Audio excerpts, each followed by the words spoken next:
So I think we'll start off with the session. So thank you so much all for joining us today. Um, as you know, the issue that we will be looking at, we're going to be looking at sexual harassment, the prevention of sexual harassment, the lessons that we've learned and the road ahead and what that looks like and what's to come. So today you've got myself, so I'm Ellie Hand, I'm a Senior HR Advisor and Training Lead for Barney Law. I can see lots and lots of familiar names popping up, so I think I have, obviously a lot of you are either my clients or I've done some training with you before or I've met you.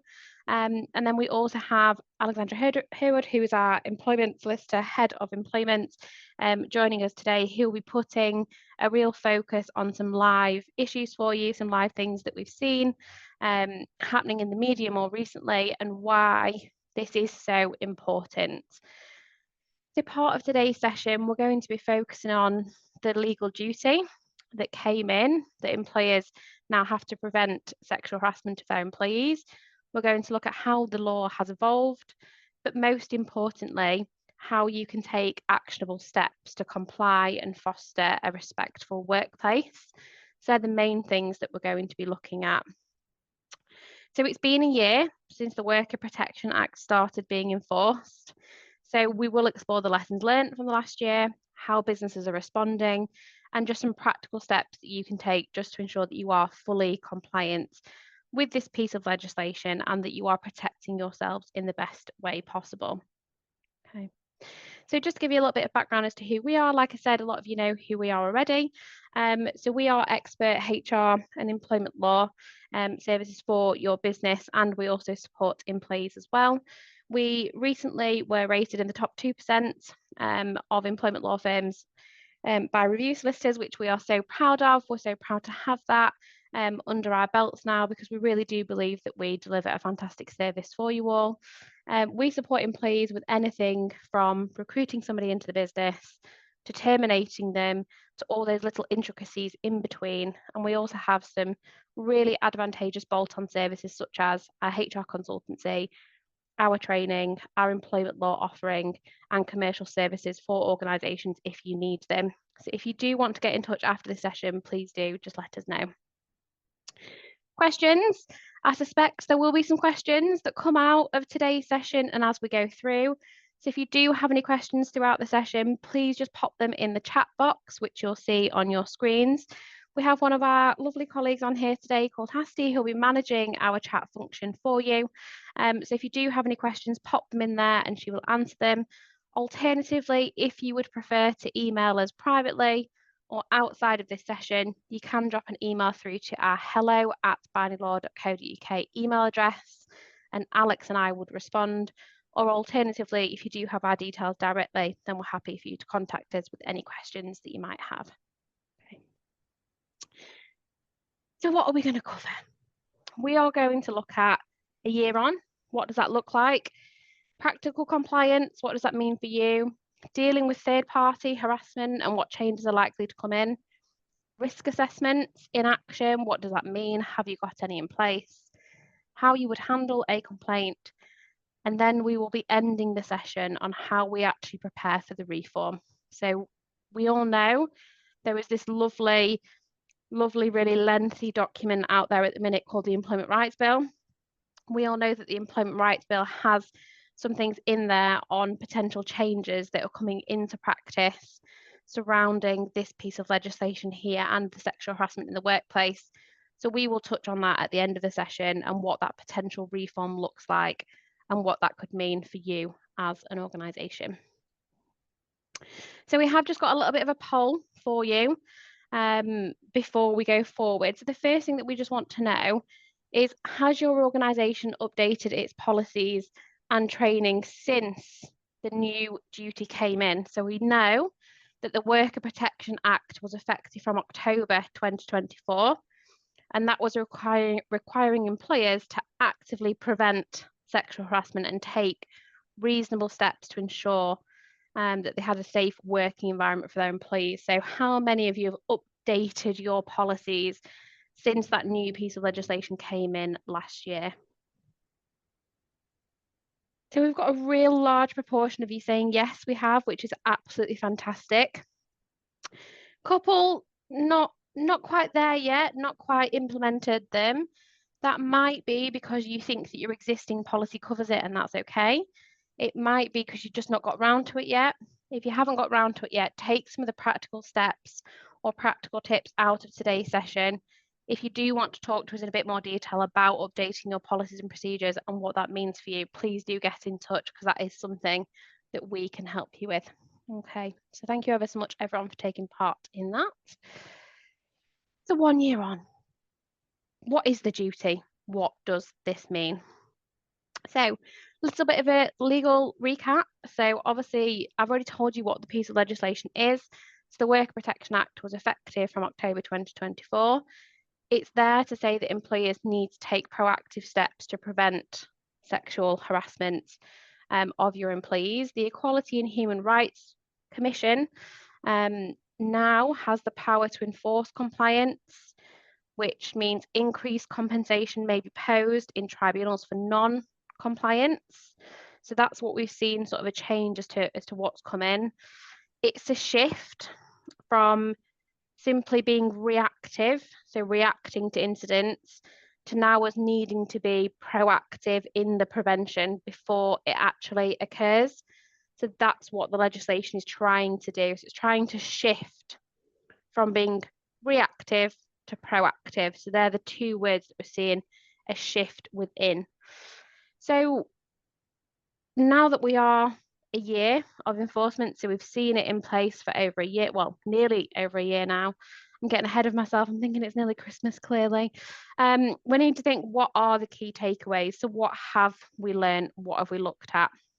So compliance is the first thing, and compliance has been a little bit uneven.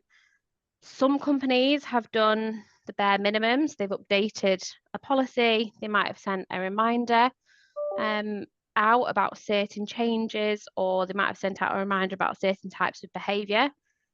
Others have implemented culture change initiatives, so training, employee surveys to assess workplace culture. The key takeaway on compliance is that compliance isn't just a one-off task. It does require continuous effort. It requires monitoring. It requires feedback. It's a journey, and it's a journey that you go on. It's not something that you can do and then almost put in the cupboard for 3-4 years and think, oh, we'll come back and have a look at that and see what's happened. It's something that we have to be continuously checking and just making sure that we are up to date, things are where they need to be, and that we are constantly reviewing our compliance, not just for, again, to tick that box, but ultimately to see, is it working? Because some things that we implement as organisations do not work, and that's okay. You've not failed, you've not done anything wrong. It's just a realization and a recognition that not every single thing that you try will work for your business, because we are all individual. We are all separate organizations where some things work, some things don't work. So we have to bear in mind that compliance is about this continuous effort that we are looking at. So then we have to think about culture. So a written policy isn't enough with this piece of legislation. So again, we're thinking, we're not being reactive, we're being proactive. So the proactive nature is having that policy, or the reactive nature is having the policy, I should say. But what really matters is whether your employees feel safe to speak up. Is harassment actively challenged in your organisation? Is it something that they feel would be actively challenged and that they could comfortably come forward and speak to you about in a workplace setting, and they know that you are going to take it seriously? Sometimes what we see as organisations is we put in place policies, and a lot of employees will not hold a lot of value within that policy, nor will they apply too much importance to the policy in itself, because they think the organisation is just ticking that box. They think you're doing it because you have to do it. Given the amount of media attention this piece of legislation has had, and Alex is going to go through some case studies with you in just a moment, but given the amount of media attention it has seen and our employees know of, a lot of our employees may sit there and think, oh, they're just doing it because they have to. So that's why you do have that additional duty to not just implement, but to ensure that your staff teams do feel safe to speak up, that it actually would be actively challenged, that you are doing more than just your policy. Because if not, they will ultimately just think, oh, they are ticking the box and therefore the culture hasn't changed. They're doing it because they have to.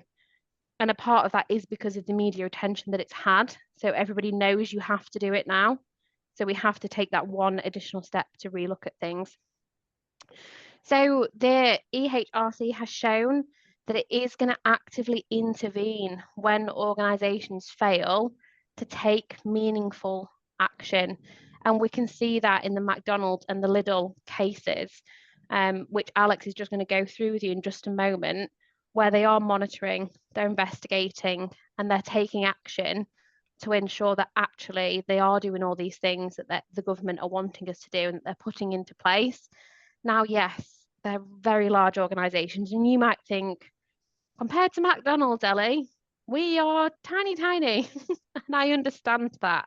So you might think the EHRC aren't going to come in and look at your organisation, but there's nothing stopping them from doing that. So please don't think that just because you're not as big as McDonald's and that you're not as big as Lidl, that something like this wouldn't apply to you, because it absolutely would. They are doing it for a reason, and that's because they haven't quite seen the impact that they wanted to as a result of this piece of legislation, hence why further reforms are due to come. Okay, so I'm going to pass over to Alex now. So Alex, if you just want to take us through the case studies and Yeah, what we absolutely. looked at. Thank you very much, Ellie. So first of all, I'm going to touch upon the McDonald's case study. So as we all know, McDonald's is a global giant with a huge resource, but it's faced persistent allegations of harassment and discrimination recently and over the last few years. Investigations by the BBC, we might have seen on the news recently, have uncovered more than 100 allegations in 2023. By 2025, McDonald's admitted to 75 harassment complaints in just 1 year. 47 of those were upheld, which led to 29 of them of those employees being dismissed. So all in all, over 300 people have since contacted the Equality and Human Rights Commission, and more than 700 have joined a potential group claim. So that's a huge number of people. No case yet has been tested in the Employment Tribunal, but I imagine that the McDonald's one could easily become the landmark example here. So in 2023, McDonald's Restaurant Limited, MRL, they entered into a legally binding Section 23 agreement with the EHRC to prevent sexual harassment. And some of the steps required included clear, zero tolerance messaging, anonymous safety surveys, stronger complaint handling, comprehensive anti-harassment training, manager risk assessments to prevent harassment, and importantly, support for the franchisees to adopt the same standards. Crucially, we know franchises are not direct parties to the agreement. However, we fast forward here to March 2025 and the latest intervention by the EHRC. So in March of this year, the EHRC wrote directly to each McDonald's franchise in Britain. So that was, you can imagine the number of letters that have gone out to all those different franchises. And these letters reminded the franchisees of their legal duties under the Equality Act 2010 and warned that failure to comply leaves them at risk of enforcement action. So in this case, the EHRC stressed that compliance cannot be left just solely to that parent company, so McDonald's Restaurants Limited. Each franchise is individually responsible for preventing that harassment, discrimination, victimization. And this came about shortly after fresh BBC reports came to light in January 25, which you might have well seen in the news because there's been a lot of publicity about it. And this exposed further harassment and discrimination in these McDonald's restaurants. So what we see here then is that the policies weren't really enough. So despite the Section 23 agreement, McDonald's has just significantly struggled to change its culture. So many of the staff are young, they're on 0-hour contracts, often financially insecure. We know that HR presence is minimal at restaurant level, and staff often don't trust the reporting systems for fear of retaliation, or simply that they're just not going to act. So what we see then here is the result of this is that, yes, the policies exist, but they're not translating into everyday protection. As Ellie's touched upon, from October 24, we know that employers must take reasonable steps to prevent harassment, and failure to do this means that tribunal compensation can be increased by 25%. So, a significant amount of money. And I think the key lessons to take away from this particular case is culture beats paperwork. So even with all those policies and training and resources, McDonald's still failed its workers. So for us, the practical questions are, for example, do employees trust the reporting process? Do managers intervene early and appropriately? Is there accountability for follow-up? Are staff consulted on whether they actually feel safe in their work environment? Because that's a very simple question that you can ask your staff. And I think the EHRC's direct warning to franchises show that regulators will not just kind of look at the head office. Every employer is responsible here. So we see that the EHRC is still knocking on McDonald's door years after the first agreement. And like I say, the lessons for us are clear. It's culture, it's trust, it's following through all those matters, not just what's written on the paper. Ellie? And the next case, so another important case to touch upon today is the Lidl case. Again, a very important reminder for employers of the risks, both legal, reputational, of failing to take proactive steps against sexual harassment. So in this case, the background is that Lidl was found liable at tribunal for not preventing harassment of a young female employee over a 2-year period. And what was striking is that the managers weren't even aware of the company's own anti-harassment policy, which is just basic, isn't it? There were no risk assessments, and Lidl's approach had been very reactive as opposed to proactive. So essentially what they were doing here was waiting for their employees to complain before doing anything, which just isn't good enough and isn't enough to satisfy their legal obligation. So the tribunal in this case made it clear under the Equality Act 2010, an employer can't just sit back and hope for the best. If they haven't taken those reasonable steps to prevent harassment, they will be held legally responsible. And Ellie has already touched upon this, but we know things have moved on with the Workers' Protection Act, and this act has created a new preventative duty on employers. It's no longer enough for us to have simply a policy hidden away in a handbook, which employees can't access. The expectation is for live, active, and measure that you can demonstrate, in the workforce. So following the tribunal ruling, Lidl did start to improve, and managers received training. New anti-bullying and harassment training was rolled out.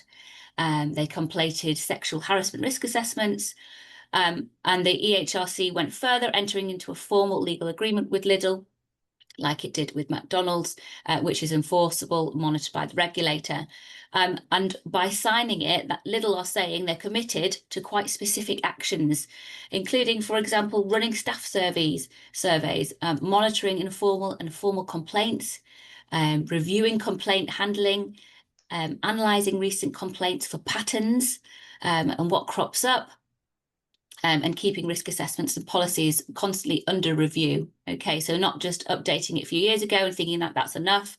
No, we need to ensure that they are regularly reviewed. And I think in this case, it sends a strong message to employers that, again, it's not about just having a policy, it's about embedding it in practice, monitoring the culture, identifying those risks early, addressing the issues before they escalate, and just generally creating a safer workplace. So, from a practical perspective, I'd ask you to think about whether your own organisation could demonstrate the same things that Lidl now has to commit to. Could you, for example, evidence risk assessments, show data on complaints, prove your managers are trained and aware of their responsibilities? And if not, this case obviously shows that regulators and tribunals will be willing to hold those organisations accountable. Thank you, Ellie. Yeah, absolutely. They're two really, really, really big cases. I think I did a little bit of cheeky research on them both of the day because I was interested. I thought, how much does it cost both of them? Mm, I was thinking, how much does it cost both of these organisations as a result of not doing what they were supposed to do from the outset? And I found an article the other day that said that McDonald's will have probably spent over £500,000 on the training, the audits, the culture initiatives following the EHRC get involved. And then Lidl's was slightly more. Theirs was £750,000. So you yeah. can see that it's not, as Alex has just touched on there, it isn't just the tribunal claims and the risk there around you potentially losing at a tribunal if you don't do these things. It's if quite a large regulatory body, such as the EHRC, has to come into your organisation and do an audit, or they put additional measures on you, as they did in the Lidl case, and ask you to sign something. That is, of course, going to come with additional costs for you as an organisation because you then have to implement. Whereas some of these things, we have got some quick wins, which is what I'm going to go through with you in just a minute. So I'm going to look at the basic fixes, the good practice, and the legal and the leading practice, some of which will cost very little for you as an organisation to be able to implement. So it's just thinking tactically around some of those things. And how you can actually look at them. I think in one of the Lidl cases in particular, I think a lady was told to take certain comments as compliments as a result of the behaviour. And I just think, historically, yes, that might have been a thing, but post this new piece of legislation, that isn't something that organisations can do. So we really do have to just think about how we evolve with the legislation, and we really do think about our employees. But it can be a costly one, I'm afraid. Um, so now what I'm just going to go through with you. So Alex has just highlighted the importance behind those two cases, put the legalistic sort of side of it behind and why it is so important, but also gone through with you what can happen if we don't follow the legislation. So now what I'm going to do is just break down how to ensure that your organisation meets the new legal duty at 3 different levels. So we're going to look at the basic fixes, we're going to have a little look at good practice, and then we'll look at leading practice. So the basic fixes: start with the essentials, update your policies, ensure that your harassment, your grievance policies are up to date. The policies need to reflect and define the new sexual harassment clearly, explaining reporting methods and outlining the consequences for somebody who violates the policy, somebody who is a perpetrator of sexual harassment, what happens to them as an individual. Make sure you've got your visual communication, so using zero tolerance posters. I speak to a lot of clients and I always say, where do you think is the best place to put a poster? It's always on the back of a toilet door. What do you do when you sat on the loo? You have a little bit of a look at what's in front of you. So, think cleverly around where you're putting these visual pieces of communication. Put them in communal areas, employee facing materials, so emails, newsletters. If you have sections within your business where you have customers coming in and out of your organization, if you have a trade counter, if you have a reception area, if you are a hospitality business and therefore you have people who are client facing, client interacting all the time, think about where that visual communication needs to be in your organization, because it needs to be visible for both your employees but also third party contractors who are coming on site, or third parties who may be entering into dialogue with your employees as well. E-learning is a really good place to start with some education for your employees, so ensuring that employees complete short mandatory e-learning modules. The reason that I say mandatory, the legislation doesn't exactly say mandatory, I think if you make it mandatory across your organisation and say that they have to do it, then your employees are more likely to engage. So that's the reason why that is there.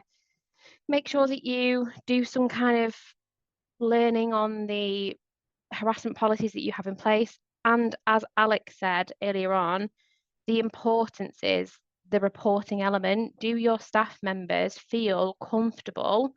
Have you got a culture where your employees feel comfortable to come forward and say certain things?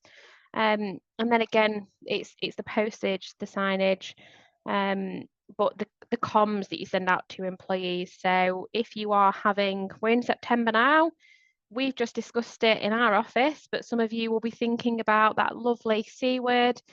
We're coming up to Christmas. A lot of us have social gatherings around the Christmas period. So what type of communication are you sending out around that? Are you putting language or certain types of communication surrounding employee behaviour around what that looks like? Does your Christmas party or your social event also include plus ones? Therefore, do you need to think about that and what that means for you? And we're going to come on to third party harassment a little bit later in the session. So just some sort of advanced approaches and some other things that you can think about. So good practice. So going beyond just the basics, you can think about interactive training, so implementing scenario-based training sessions that could be role specific. You could regularly refresh the training to keep your employees up to date. So even if you have any learning module that you make mandatory every 12 months, could you break that down into something a little bit smaller that you do with your teams every 6 months, every quarter? That's a little bit more of a toolbox talk. I love my toolbox talks. I talk about them all the time. I can't tell you how important they are just to send that really quick message to your employees. Staff surveys, again, as Alex has said, obviously Lidl have committed, as of McDonald's, to doing staff surveys and stuff like that. So conducting anonymous feedback to understand the true experience that your employees are getting with harassment and inappropriate behaviour. Another little one on staff surveys, which isn't really included necessarily in the legislation as such, and it's not been mentioned in the case law, but exit interviews are a really good time for you to ask your employees about culture. Why are they leaving your organisation? Was culture something to do with that? Could you capture that in an exit interview and therefore look to proactively change that going forwards? Could some of your managers ask certain questions in one-to-ones, in supervisions, in their private time with their staff teams? They know them better than anybody else, so is it appropriate for them to discuss it with them as well? And then just these regular policy refreshers, so conducting annual policy reviews. Whenever an incident occurs, have another look. Is there, or does this highlight a gap in your policy or in your process?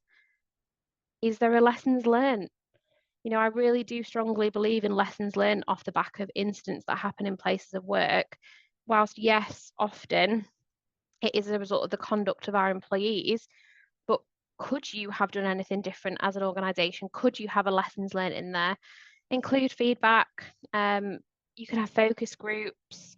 You could have the sort of co-design of policies and initiatives with employee networks. So some of you will have some of you may be trade union recognised, so you could use your employee representatives.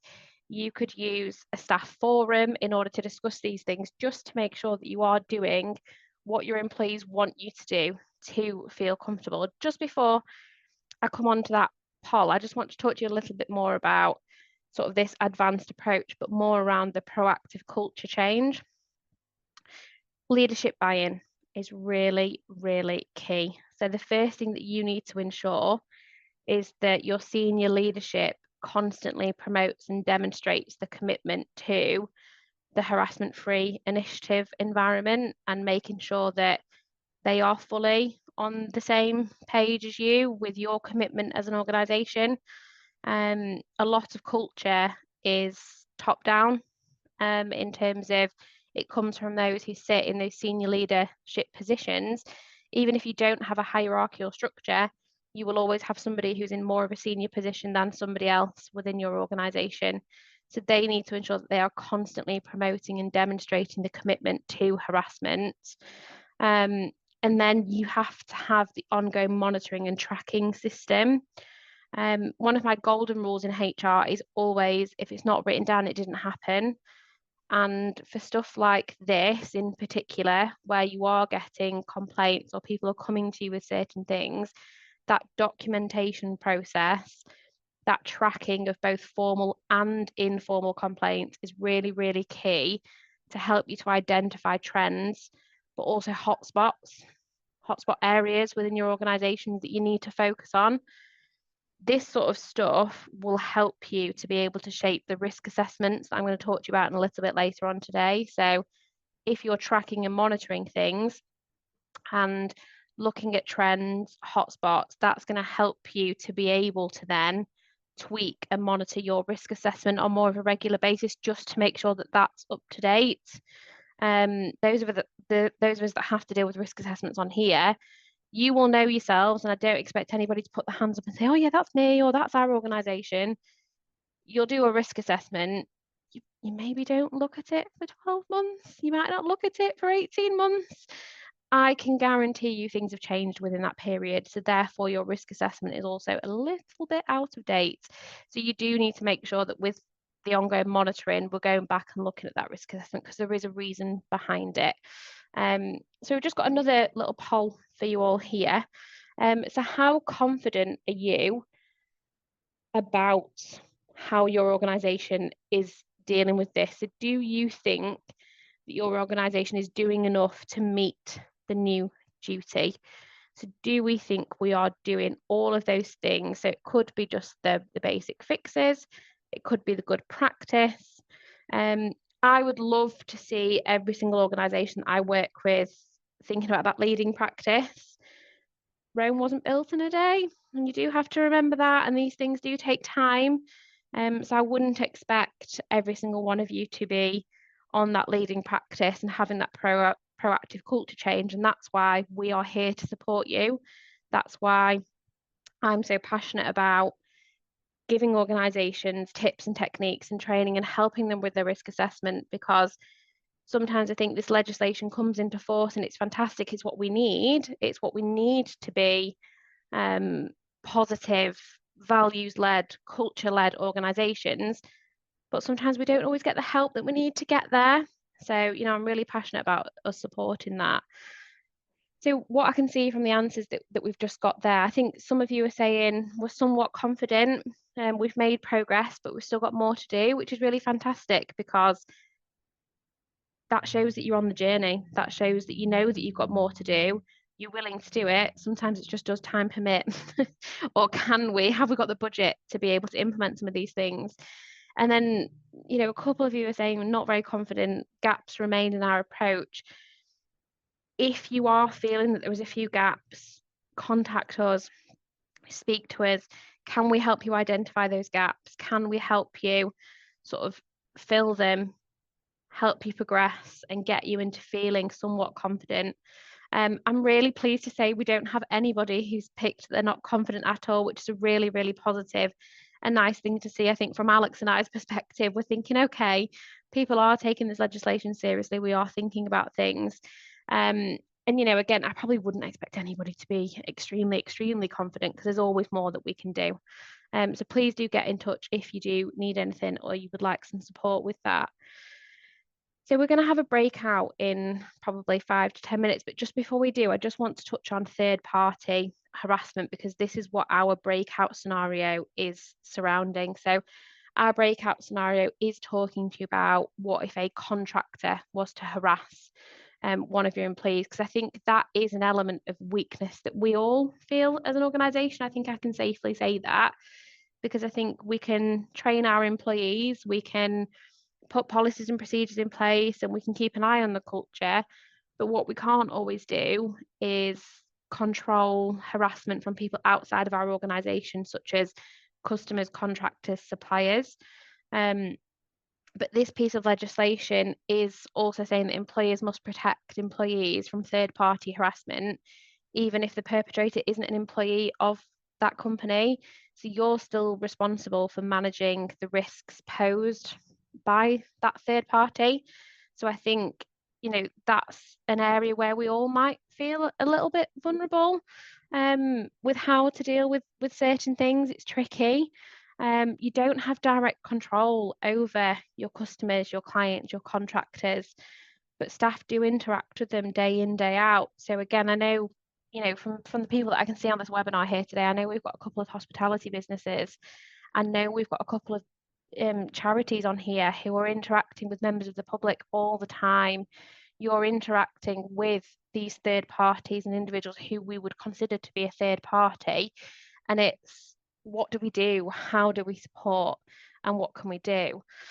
So just some strategies, I suppose, for managing third party harassment. And I want you to have a little bit of a think about these when we go into our scenario as well, is of course staff training. So equipping staff with tools to respond confidently to harassment, even if it is from a customer or a contractor. I hear all the time, and particularly again in hospitality, the customer is always right. With situations like this, you would have an additional responsibility to not jump straight to the customer is always right. You would need to have a process and a policy in place if somebody was to be harassed by a third party around what that looks like for you as an organisation and what you would do. That's not me saying that the customer isn't always right, and that isn't the mentality that you should take, but it's just a little bit of a think. Having that zero tolerance messaging, so using that clear signage, that verbal messaging to communicate expectations to your customers, to your suppliers, to your visitors, that's really, really important, and making sure it's visible.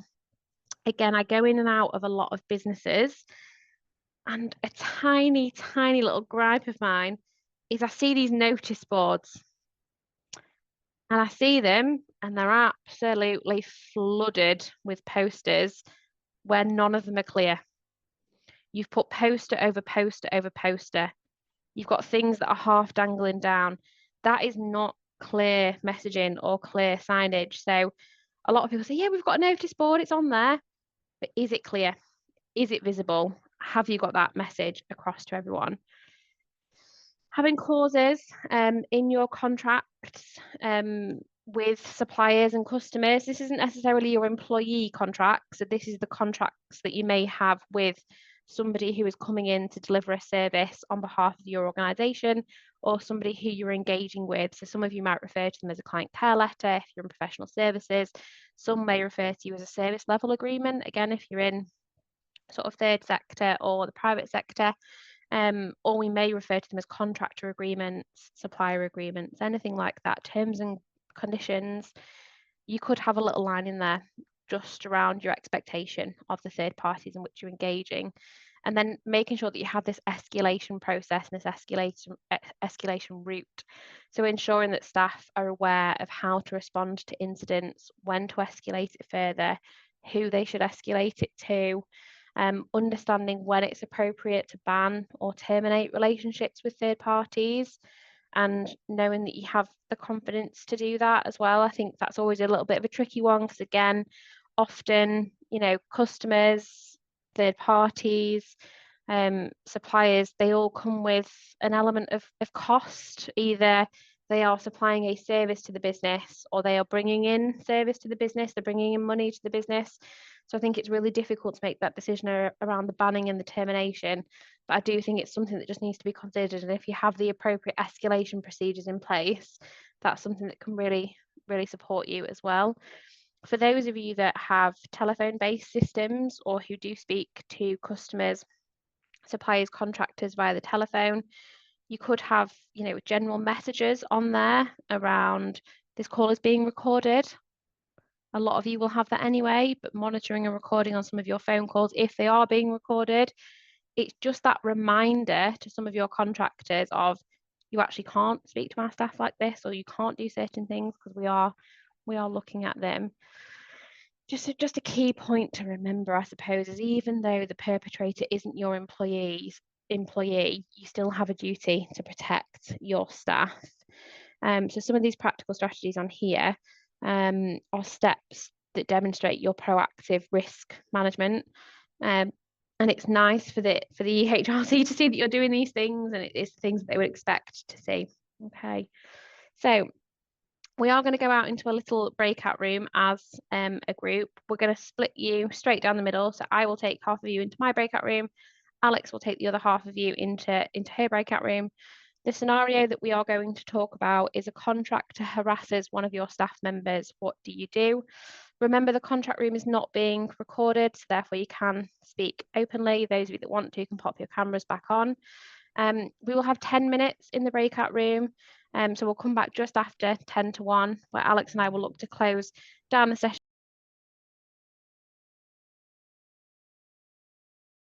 Really great discussions coming out of the breakout sessions.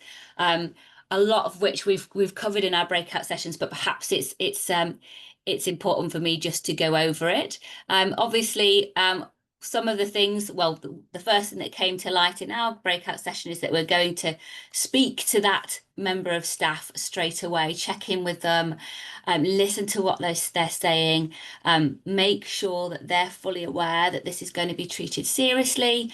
And importantly, what we want to do is we want to let that employee know that, we're grateful for them speaking up. They're not going to be facing any retaliatory action or anything like that. We know in employment law, if somebody reports discrimination and then they are, subjected to some detriment or retaliatory action, that can give rise to a claim of victimisation under the Equality Act. So it's really important that we're encouraging them to speak up and listening to what they have to say.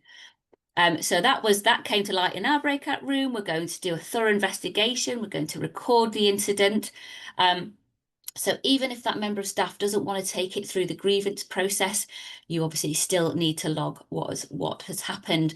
And something that came to light in our breakout room, in a situation that had arisen in an organisation where this situation had come to light, and what they did was they went straight to the third parties, the contractor's employer as well, to do a joint investigation, I think is what was decided upon, which I thought was a very sensible suggestion. It's important that we are, addressing it with the contractor directly and raising it with their employer or agency if that's the case. And this obviously is demonstrating to your staff and the contractor that, harassment is just simply not tolerated. So that was something we got from our room. And then I think it's also important about enforcing your contractual obligations. So if you have an anti-harassment clauses in your contract, we touched upon this with agencies or suppliers, then obviously you need to apply them. And we also mentioned that in some cases, we would be looking to remove that contractor from the site altogether, but also whilst we're protecting our employees, we also want to ensure that their employer knows, because we don't want that contractor who's, going to be a risk to other employees just simply being put in a different site. It's really important, I think, that we are transparent with that employer. And finally, we're going to look at prevention. So you've got to ask yourself, I suppose, do contractors clearly understand your or the organisation's expectations of them? Do you need to strengthen your inductions, provide more training, or increase, could there be some supervision of some kind? So I think the key message here is even though the person harassing the employee isn't technically one of your employees, like you have said, Ellie, it's so important. They have a legal duty to protect your staff. Doing nothing isn't an option. And obviously, if you're failing to act, then that's going to put you in breach of that duty. So that's something that we really need to bear in mind. So that's where we got to, Ellie, with our our breakout session on that question. Oh, no, amazing. That's all really good. And I think, we had really similar discussions in our breakout room. One thing that was mentioned in ours, and it was mentioned by our lovely Hasty, who works within our legal team at Barney Law, she also brought to light a really, really important point that I think is crucial to remember at this time. It's not just about incidents that might happen during your normal working day. The legislation does talk about incidents that happen within the course of your employment, so therefore it can be things that happen outside of work, if it could be a activity that is associated to work, so for example the Christmas social events, those sorts of things. But incidents that take place within work group chats, WhatsApps. We all love a good emoji. Certain emojis, a little bit on that cusp, that line of maybe being a tad inappropriate. So it's really important to remember that it's not just things that happen in your normal, what you would call core hours of work or your normal day job. It can be things that take place sort of outside as well. So I think that was an important one for us to just mention, off the back of what Hassie said with the contractors as well. So thank you so much, obviously, for bringing that up. So I suppose the top tip from that scenario and the key takeaway is just that third-party risks can't be ignored. Employees need to demonstrate that they've thought about the risks, they've trained their staff, they've put procedures in place, and it's about creating this safe environment. So again, we come back around to that culture, and we come back around to the culture of the organisation, regardless of who the perpetrator might be, whether that's an employee, a third party, whatever. So I now just want to touch on risk assessments with you. So I talked to you earlier about how important risk assessments are. Risk assessments are essential for identifying and managing harassment risks. So it's not just about measuring physical hazards, but it's about addressing the culture and behavioural risks. So some risk hotspots for you could be lone working, could be night shifts, it could be customer facing roles. They're quite high risk environments. We need to consider events, socials, employees that travel, overnight stays, those sorts of things. They're all potential hotspots for assessment, for harassment incidents, to happen. We also need to think about sort of culture, human behaviour, power imbalances, which are really, really important things that we have to remember. And they do come into play with this stuff on here. And a power imbalance doesn't just have to be a power imbalance that is brought on through an element of seniority. It could just be somebody who is trying to gain or get something out of a situation that benefits them rather than the other party. So that's a really important thing to remember. That is a power imbalance. So it can be both seniority, but it can also be somebody who is trying to gain from a situation. So the EHRC does expect employees to be able to show that they've thought about where their harassment risks may be, and how they are going to deal with it. So some other sort of things on here that I've not mentioned already for you: younger members of staff, interns, minority groups are there again, sort of an element of risk that you might need to put into your risk assessment. Loads of us do so many fantastic things for our local communities, for our local environment, such as work experience, taking individuals in to help them gain experience and help them gain exposure to what a real working environment is like. But that does add risk for the organisations. That needs to be included within your risk assessment as well.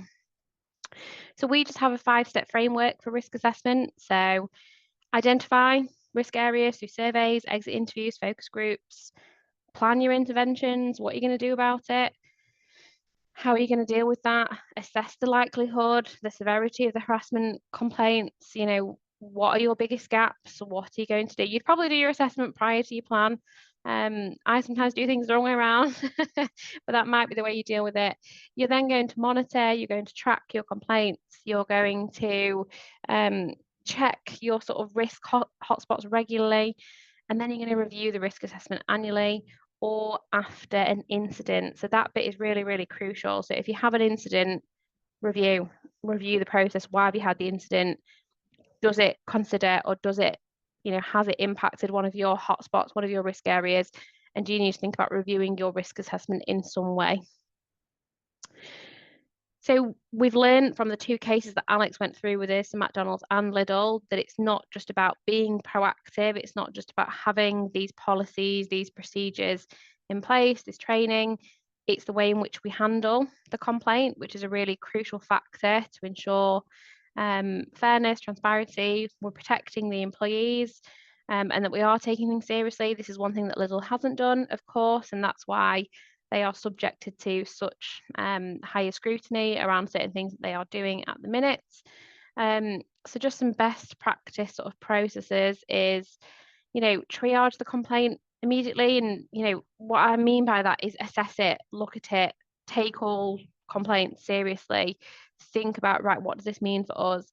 Investigate thoroughly, ensuring that fairness is being given to both parties. Um, as an investigator, as someone who's looking into a complaint, it's really important to remember that you're to remain fair and objective and not apply any guilt on anybody until you fully investigated the matter. So that's a really important thing. Managers aren't equipped to be natural investigators. So again, training around how to actually undertake investigations is really key, and that supporting everybody involved, providing assistance and ensuring that they feel safe, resolving the issue in line with your policies and procedures, monitoring the outcome, and most importantly, protecting confidentiality. We all talk about the word confidentiality, but I think some of us don't quite understand what that means, nor do we follow it through to the absolute extent of what we need to from a confidentiality point of view. So please have a little bit of a think about that and what that means for you and for your organisation. Um, so just some pitfalls and some poor practice and things that I see all the time is dismissing complaints as banter. Um, it's okay to have banter. Banter should continue. I would never want an organisation to sit there and not have banter, because that is what creates the culture that we work within. That's what creates the environment in which our staff feel happy. They feel a sense of fulfillment when they come into work because they're enjoying the place of work that they're in. But there's a line, and the line is probably quite a thin one that can be crossed very easily when we try and disguise it as banter. It's seen as an unacceptable defence from a tribunal point of view with sexual harassment complaints. You'll never be able to defend a claim by saying, "Oh, it was just banter. We didn't mean it like that." They've taken it the wrong way. It's never going to be accepted. So please just bear that in mind. Everybody's perception of banter is completely different. So that is something that we do need to assess. I always think, know your environment, check your environment. Just like you do in the car, you check your blind spot. Think about that from an organisational point of view. Check over your shoulder, see who's there when certain things are happening. Delays in handling and dealing with investigating complaints is really serious as well. So just not nipping things in the bud, brushing them under the carpet to a certain extent until it gets to a point of where you have to deal with it. That's not, it's not right. We have to deal with it as soon as they come up. It will save you a much more difficult process. It will save you time. It'll be more efficient. Sometimes you've got to rip the band-aid off, do the investigation now, deal with the difficult situation, because it will really support your business. Lack of confidentiality, so everybody knowing about it, everybody talking about it. I do feel it's important to mention at this point there is only so much that you can do as an organisation, because sometimes your employees will just chat away. They all share things that probably they shouldn't share, but you just have to ensure that we're maintaining confidentiality in some aspect as well. And then just having no feedback or no sort of follow up to the person who's raised the complaints. That's somewhere that often employers do fall down as we investigate it, but we forget to go back to the person that raised the complaint and tell them what we've done or whether their complaint has been upheld. So we do just need to make sure that we're doing that as part of our process. So we said we were going to talk about the Employment Rights Bill, what's proposed, what's to come. So the Employment Rights Bill is thinking of or may introduce further changes, including sort of extending the time limits for tribunal claims, strengthening the liability for third-party harassment. So you do need to consider future-proofing your organisation, so strengthening the evidence of the reasonable steps that you've taken, especially through your regular audits and your training updates, regularly updating grievance procedures, ensuring that your processes are prepared for the longer tribunal timeframes, which I'll come on to in just a minute, and just start building these reforms into your HR strategy for 2025, 2026. What does it look like? So we expect this to come into force in 2026 or later. It is going to introduce a couple of reforms that affect how harassment cases are being managed in the workplace. The changes are designed to strengthen employees' rights and to place more responsibility on you as the employer to prevent the sexual harassment of your employees and create the safe environments. The reforms do go further than just what we've already seen from the Worker Protection Act that was launched last year, which sort of mandated this proactive prevention by extending the employer liability, increasing the time limits for tribunals, and imposing stricter requirements of proving that our employees are actively addressing the harassment complaints. So just to cover sort of some of them off in a little bit of detail. So I said that the tribunal were considering the extending of employer liability for third parties. So one of the proposed changes could be, and the reason I say could be is because it is just a proposed change at the minute. Employers could become liable for a single incident of third-party harassment, making it much easier for your employees to bring claims forward. So some of the implications could be that you must ensure that you're proactively addressing third-party harassment risks, and you'll be required to have clearer reporting procedures and contract clauses in place with your contractors and customers. So what can you do? Update your contracts with your suppliers, your contractors, your third-party vendors to include anti-harassment clauses. Make sure that you're communicating your expectations really clearly. Make sure that any inappropriate behaviour is swiftly addressed. The expansion of the tribunal time limit. So the bill proposes to extend the time limit for harassment claims from 3 months to 6 months. And that's something that I think they're looking at for more claims as well. It's not just the harassment side of things. So extended timelines for claims mean that employees or employers, may have to hold on to complaints, documentation, other evidence for longer periods of time. So you just need to make sure that you're creating this robust complaints management system and ensuring that timely documentation is followed through on for all complaints. And then just this strengthening of the burden of proof for employers. So the Employment Rights Bill suggests that employers will be required to prove that they've taken all reasonable steps to prevent harassment. So currently it just says reasonable steps. When it was originally drafted, they did think about putting the word all in there, but it was removed at the last minute. They are thinking about reintroducing that. So you will have to document your efforts thoroughly, be ready to show that you've taken these proactive steps. So you need to ensure that you have comprehensive documentation on all of the prevention steps that you've taken. So I suppose there might be a requirement for audits and reporting. So the bill could mandate that employers conduct regular harassment audits. So I think that's what you said in the Lidl case, didn't you, Alex, around the fact that Lidl were now required to undertake the staff surveys, I think, as have McDonald's been as well. So therefore we might have to submit reports on your harassment prevention efforts as well. So that's a big one. So that's going to require companies to track incidents, training completion rates, complaint outcomes, what you've done with that. So it might be worth getting ahead of the game with some of it, I suppose, and creating and implementing regular intervals or regular internal harassment audits of your policy, your training and your reporting systems. I know some of you on here today have started implementing training for your staff team. So keeping a clear record of who's done it, who hasn't done it, and making sure that you're constantly reminding them that they need to do it. That's a really good thing as well. So don't wait until 2026. Start future-proofing now. That way, that when the sort of reforms arrive, you're already going to be compliant. I suppose one of the conclusions that I have for you on this is just sexual harassment prevention is not a one-time exercise. It is a little bit of an ongoing commitment that we do need to think about. The new legal duty requires proactive, consistent actions from employers to build these safe, respectful, supportive workplaces. So again, that comes down to the culture of your organisation.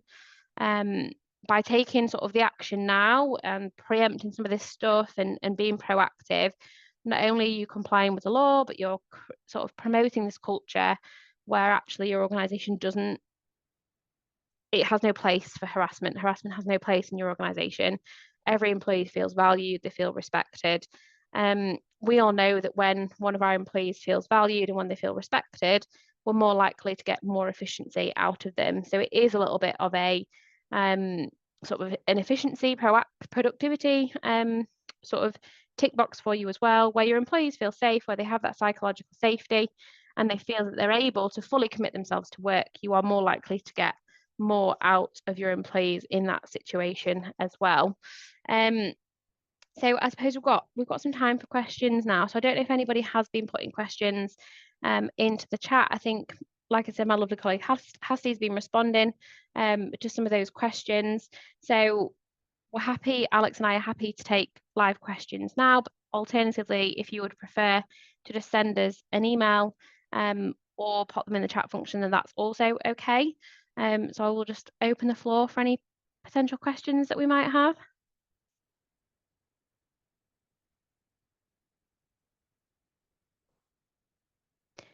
It's okay if you don't.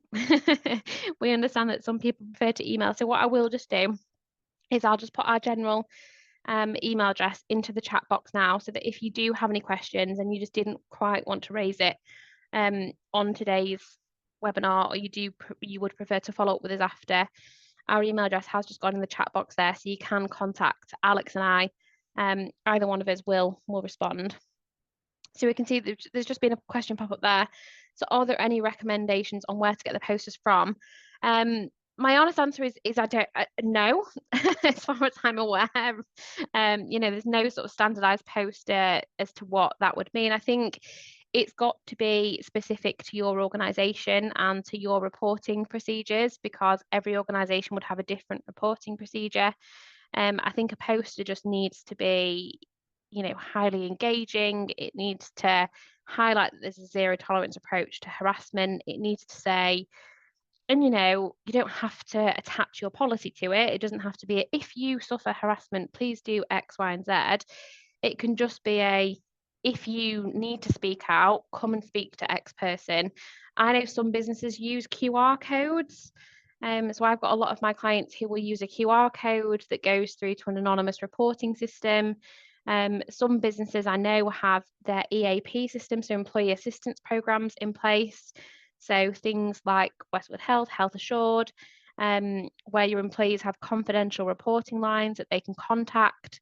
If they did need to seek some supports, we're again signposting them to them. Anything like that. I think as long as it's visual, as long as it's engaging, as long as it tells people where to go if something happens, I think that's really key for the posters in itself. I can see we've got lots of questions coming in now. So Ian, I'll obviously answer your question around policies and procedures. What would you recommend? Obviously, we recommend our own policies and procedures because they are fantastic. They are legally drafted, they are legally compliant, and they comply with the legislation as it comes in. So if you do want to contact us, we can support you with that, and we can help you put in those processes in place. There are other sort of locations as to where you can get your policies and procedures from, but I think one that is legally drafted, legally compliant, and complies with the Equality Act and the Worker Protection Act is really key. So we'll contact you after the session surrounding that if you do need any policies and procedures. I think after the session you will all get a link to fill out feedback as to whether you've enjoyed the session. I think within that link that you will get, you can request a copy of the slides, but I think you can also put in there whether you want us to contact you to discuss any of these things, whether you're a client or whether you aren't a client. So I think if policies and procedures are one of those things that you want to tick the box on, please do just pop that on there, and then one of our team will contact you. So then we've got another question there. So does this legislation extend to casual drinks or food after work that is not a work sponsored event, but it's just a group of employees? Alex, I don't know if you want to take that one, Yeah, or you of want me? course. Yeah, I mean, yeah, I think even when you've got a group of employees that are going for drinks or some kind of event after work that isn't kind of work related, there is still an argument, I would say, that it is in the course that it's happening in the course of their employment. I think it's just really important that it is, the employees are aware of what is expected. Management can do what they want to protect themselves. Management can say, keep employees fully aware of the behaviour that is expected going on in that event to prevent them being liable. But yeah, in a nutshell, I would say that yes, there is still that risk there, unfortunately. Yeah, absolutely. I think if it's, what I would say is we have to apply caution with all of these things, and we could absolutely blow everything out of proportion and think, oh gosh, everything's going to be covered.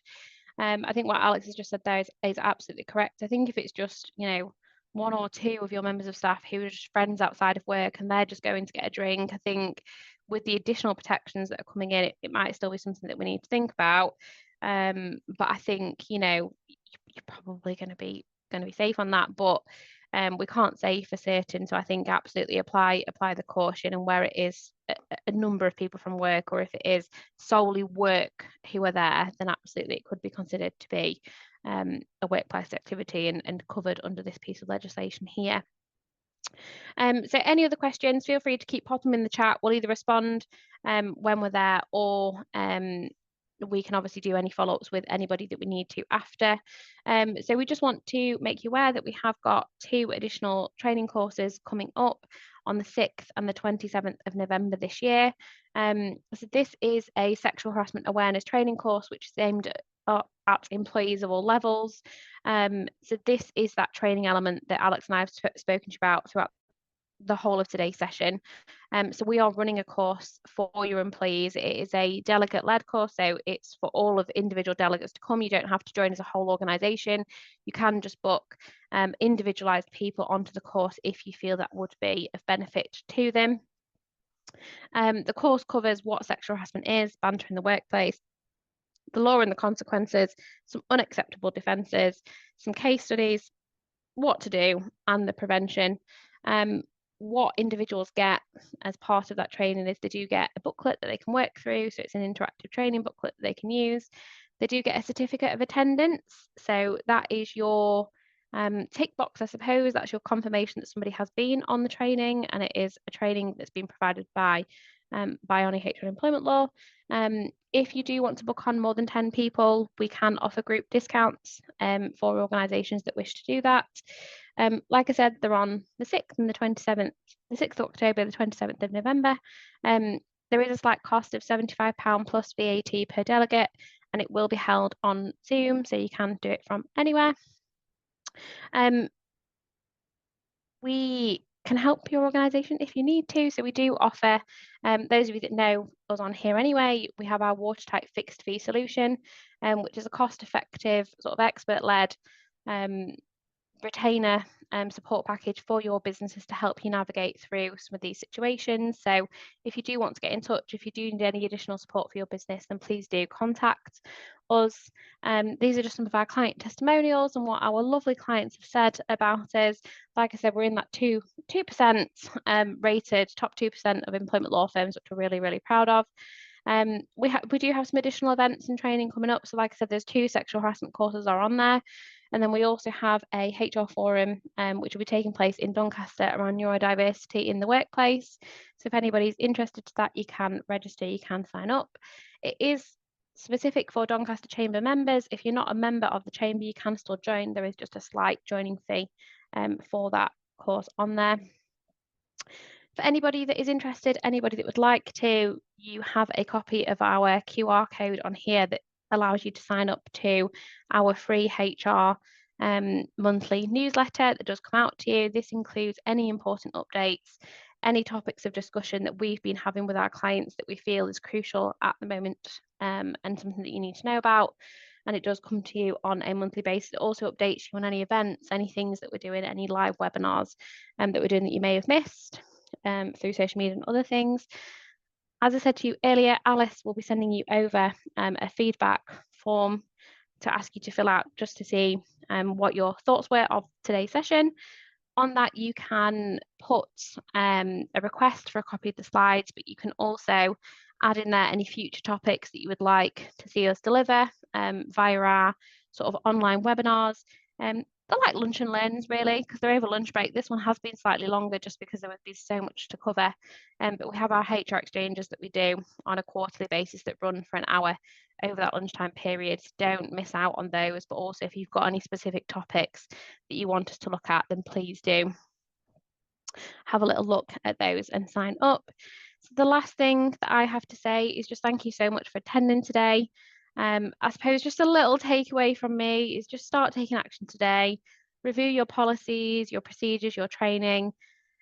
Just remember that a harassment-free workplace leads to more productive and engaged workforces because, like I said, they feel more confident, they feel supported, they feel engaged, they feel that you are looking out for them. So please feel free to reach out to us if you need support with your policy updates, your training, handling specific situations, or if you just want to have a little bit of a chat. We do like to have a chat with organisations just to make sure that everything is up to date, that you do have everything in place, and that just remember that we're here to support you. So anything you need, please do get in touch. But I hope you've all enjoyed it. And thank you very much. Thank you very much, everyone.